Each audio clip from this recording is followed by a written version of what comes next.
palaces made of glass. Their skeletons are made of silica, the same mineral used to make quartz and glass. This paradox defines the being. It's just one cell, but inside it is a skeleton worthy of an architect. Under the oceans, where life dissolves into invisibility, there are creatures so small that we don't notice them, and at the same time so strange that they could only be imagined in dreams. These are radiolarian architects made of glass. Radiolarians are single-celled organisms, but to call them simple would be a lie. Inside each of them, like any microscopic creature, there is a nucleus, cytoplasm, and organelles. But around them, they build palaces. Imagine a cage that houses its own crystal cathedral. Each type of radiolarian builds its skeleton in different ways. Some of them look like thin spheres bristling with needles, others like perfect cubes, and others like spiral gratings, as if an alien engineer had drawn up drawings of microscopic spacecraft. They are so symmetrical that they defy imagination: five-pointed stars, hexagonal lattices, dodecahedral cells. And yet these glass cases are not decorations. It's armor, protection in a world of predators so tiny that we can't see them with the naked eye. Every thorn, every needle is a weapon or a shield. Each grid is a compromise between strength and lightness. Nature uses radiolariums to create architecture on a scale smaller than a grain of sand.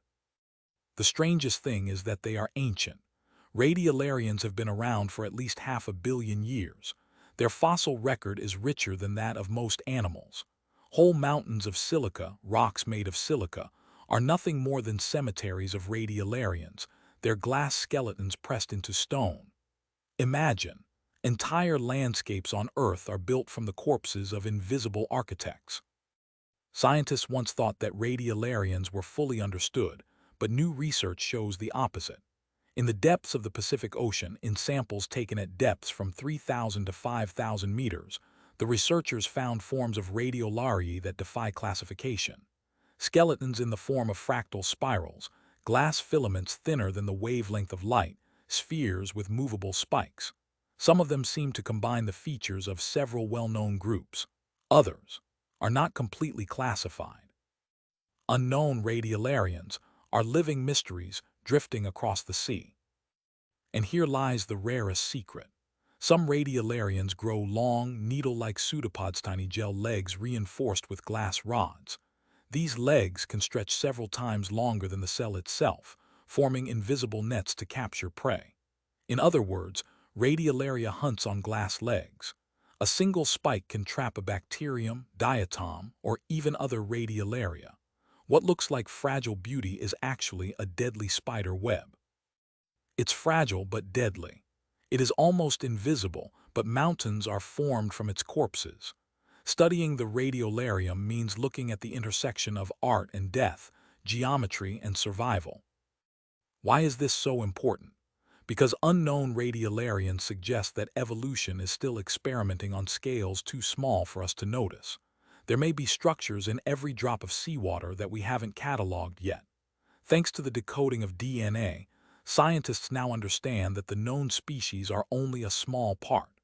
Entire bloodlines are drifting in our oceans, nameless, indescribable, invisible except under a microscope. The ocean is a cathedral of glass ghosts. Friedrich Nietzsche once wrote, "Invisible threads are the strongest bonds." Radiolarians embody this. Their glass strands bind ecosystems together, recycling silica, feeding plankton chains, leaving geologists with fossils that they can read as a library of time. And yet their symbolism is darker. They remind us that fragility and endurance are not opposites. They have survived 500 million years not because they are strong, but because they are beautiful in a mathematical sense, optimized to maintain balance.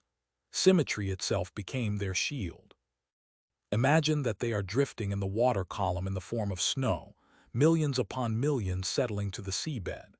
This rain of radiolarians feeds deep-sea inhabitants, burrows into sedimentary rocks, and records history on crystals. Paleontologists use radiolarian fossils to date rocks, reconstruct the climate, and study ancient oceans. Each fragment of the glass skeleton is a page in the Earth's diary. But unknown radiolarians raise a question mark. What else is hiding in the water column that we can't see yet? What architectural forms, what symmetries, what glass animals have not yet been registered?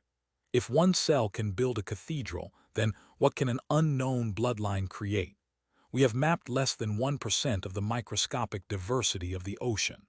The abyss can be filled with invisible palaces that we could never have imagined. And so the Radiolarians are drifting, as always.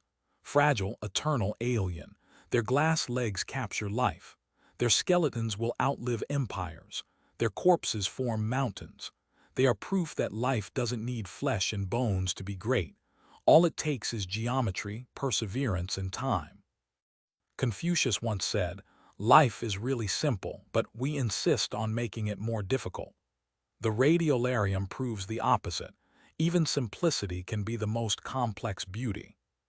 Support this channel because, like Radiolarians, fragile but hardy, this project survives only with your help. A like, a repost, or a subscription is a glass thread that binds us together. The link is in the description. And if you help, I promise, I will continue to discover the invisible architecture of life. After all, the ocean is not empty. It's full of invisible palaces, and radiolariums are the ghosts that built them.